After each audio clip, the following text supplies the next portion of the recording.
Hi there, it's Alison Gross, your friendly real estate agent in the Boca Raton, Delray Beach, Boynton Beach areas of West Palm Beach.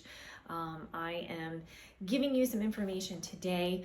It's based on just some of my recent clients that have been incoming to Florida from up in the Northeast region, and it's valid questions. It's with regard to hospitals and healthcare, and I think, as I sort of approach that realm as well, that those questions become more interesting and do require some answers. So the question that was positioned to me was with regard to where are good hospitals located, what should I do before I come down. I already have some pre-existing conditions. I have specialists that I work with monthly, weekly, daily, what have you, before I move down here.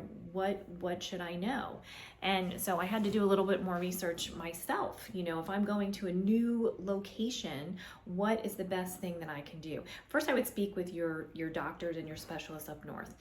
Confirm exactly what the details are with regard to your medical health, and see if they have anyone that they may refer you to that's actually already here in the South Florida community. There have been so many physicians that have actually transferred and moved down here because of family reasons. Ever since COVID, there's been an influx of so many different types of families and medical professionals that have actually made the move here. So whether they work out of the hospitals or they're working in private practices. So first, see if your physician has any sort of recommendations or referrals that they can make to you before you come down here, whether it's for seasonal stay or if it's just for renting, or you're here, you're a snowbird, you're a seasonal, and you still need that type of care down here.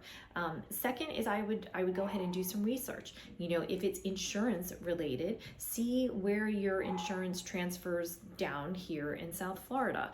Some people, you have to remain in network. Sometimes things change and providers are not always the same as you move interstate. So that's another question that you need to find out, because if your payments are made through your current insurance, then make sure whoever you find who's going to be your doctor or specialist down here accepts the same type of insurance here in Florida. So questions for your primary doctor, questions for your specialist, and questions that you need to ask of your current and existing insurance plans to make sure that you're covered, and that should you need help while you're down here, or you plan on making a permanent move, that you can transition smoothly, that you can feel comfortable that while you've seen Dr. Smith in wherever up north, that you're meeting that equivalent of care down here. There's always that feeling of it's not the same. It exists here though. It's just making the effort to communicate with people. I am not a doctor, I'm not a specialist in that area, but I certainly know the networks of people. I know where my family belongs, and I'm certainly very familiar with the hospital and the hospital care that exists down here within the Boca Raton, Delray Beach, and Boynton Beach areas. So I will further show video to show you what's going on with all of that. But I would take your health and your health care as a priority. Do legwork before you consider your move or retirement to Florida, and make that a priority in your things to do list as you start to downsize up north and you consider your potential retirement or seasonal stay here in Florida.